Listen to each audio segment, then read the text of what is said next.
Dans cette vidéo, je vais te parler de la zone, du flow.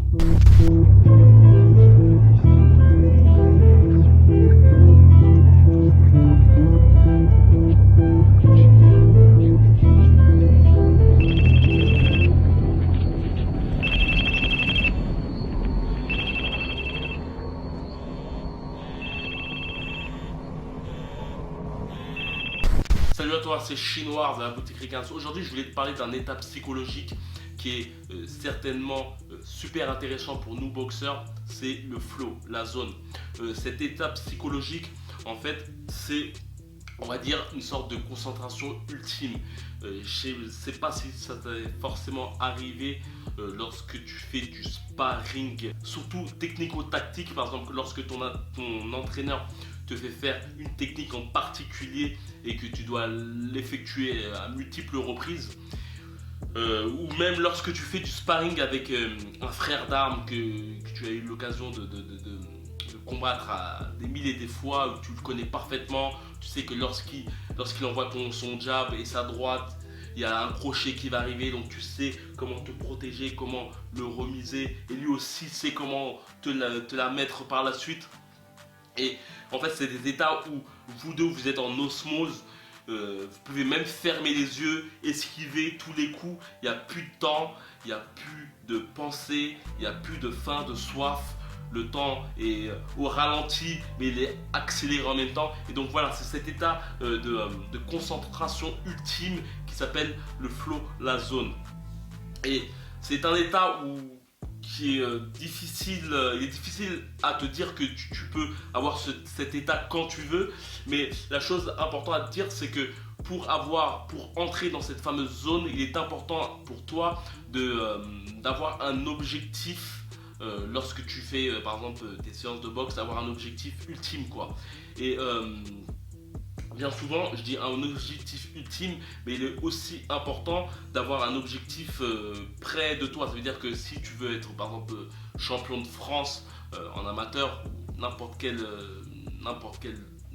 niveau éducatif ou pro, il est important pour toi de penser aussi à ton gros objectif, mais aussi important pour toi de penser à l'objectif qui est en face de toi. Aussi, la chose importante, c'est que il faut que ton niveau ne soit pas faible et il ne faut pas que ton niveau soit aussi trop dur.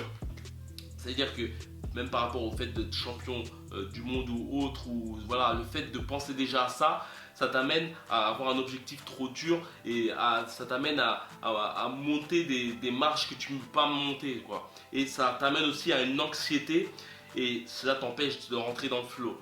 Aussi, le fait d'avoir des objectifs trop bas, le fait d'avoir pas du tout d'objectif aussi, ça t'empêche de rentrer dans le flow, car au bout du compte, tu t'ennuies, quoi. Et d'ailleurs, je vais te montrer vraiment le concept qui peut vraiment te faire comprendre l'état de flow, c'est les jeux vidéo.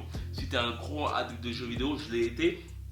Lorsque tu fais par exemple un niveau qui est trop dur, quand tu mets le niveau trop dur, tu es super anxieux parce que tu te fais tuer à tout moment, ou tu perds à tout moment, quoi. Et tu es hyper anxieux parce que tu n'y arrives pas. Lorsque tu mets le niveau trop faible, tu t'aperçois que tu t'ennuies parce qu'en fait les mecs tu les tues tous, ou tu arrives à gagner facilement et il n'y a aucun challenge. Lorsque tu mets le niveau intermédiaire ou moyen, ou en tout cas un niveau que tu es entre le milieu, quoi. Tu y arrives, c'est difficile, ou parfois tu te fais tuer mais tu y arrives quand même, tu t'aperçois que là il y a un objectif, tu peux y aller. Et c'est à ce moment là où tu peux passer même 10 heures à jouer sans pour autant penser à des trucs autour de toi. Donc tu dois avoir cela pareil pour ta boxe, avoir un objectif pas trop dur, pas trop faible, être vraiment dans une lignée, vraiment dans un bon truc, et tu peux facilement par la suite atteindre le flow, car aussi le flow vient de la motivation, ça vient aussi d'une substance sécrétée par le cerveau qui est la dopamine, je pense bien, et qui t'amène cette fameuse concentration ultime.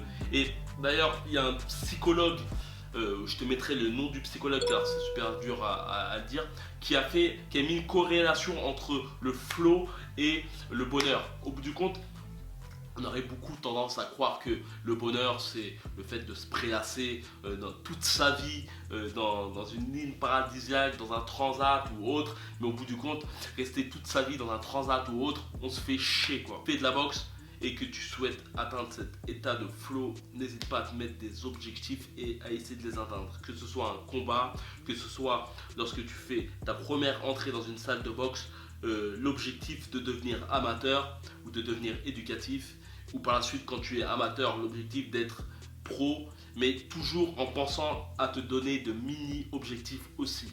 Une chose aussi importante aussi par rapport au flow, c'est que le flow, pour avoir un bon flow, il faut que tu aies une saturation cérébrale de 112 bits. La chose qui est intéressante à comprendre dans cela, c'est par exemple lorsque deux personnes te parlent en même temps, tu ne peux pas les écouter en même temps. Tu ne peux pas comprendre la discussion de deux personnes en même temps. Tu es obligé de te focaliser sur une personne pour ensuite te focaliser sur une autre personne. Donc là, tu es en sursaturation au niveau des informations. Et la chose intéressante, c'est par exemple lorsque tu lis deux fois et que tu as du mal vraiment à lire, ou lorsque tu es par exemple dans les vestiaires et tu es un peu déconcentré, c'est de écouter des musiques de films ou d'écouter des musiques sans parole, surtout sans parole. Et en fait, le fait d'écouter ce genre de musique sans parole, et ça te permet de combler cette saturation de ton cerveau et en même temps de pouvoir réfléchir. Je te conseille vraiment de le faire. Moi, je le fais lorsque par exemple je fais mes montages, j'ai vraiment pas envie de faire mes montages. Déjà, je me secoue bien et je mets une petite instru de Estatone. Je te mettrai le lien et tu peux le faire lorsque tu fais tes devoirs ou autre. Franchement, c'est une technique assez intéressante. Et je pourrais terminer aussi pour vraiment avoir le flow, c'est vraiment de jouer sur la méditation. La méditation, ça permet vraiment de faire une introspection sur toi-même, de vraiment comprendre tes pensées. Souvent, on a peur de rester pendant 20 minutes à rien faire et en pensant, car bien souvent nos pensées sont super négatives et lorsqu'on n'arrive pas à les comprendre, à les jauger, c'est une peur quoi. Et aussi, le fait de faire de la méditation permet vraiment de centraliser voilà, tes pensées, tes sursauts de pensée, à rester instinctif. Et vraiment, c'est une chose que je te conseille. Il y a aussi la visualisation et autres.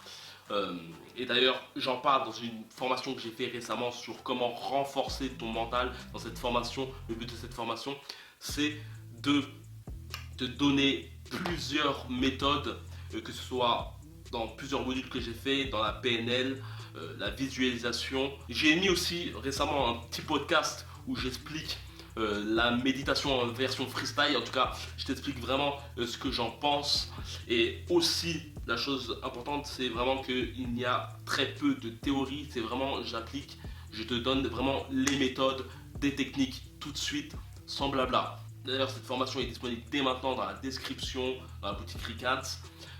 Elle sera peut-être intéressante pour toi si tu souhaites développer ton mental, si tu souhaites te renforcer, si tu souhaites comprendre pourquoi tu as des pensées négatives. Donc voilà, les autres formations que j'ai pu faire auparavant sont aussi en promotion, donc n'hésite pas à y aller, c'est jusqu'à mercredi qui vient. N'hésite pas à liker la vidéo si tu l'as aimé, à disliker si tu l'aimes pas, et à me dire ce que tu en penses dans les commentaires. Et comme d'habitude, que la boxe soit avec toi.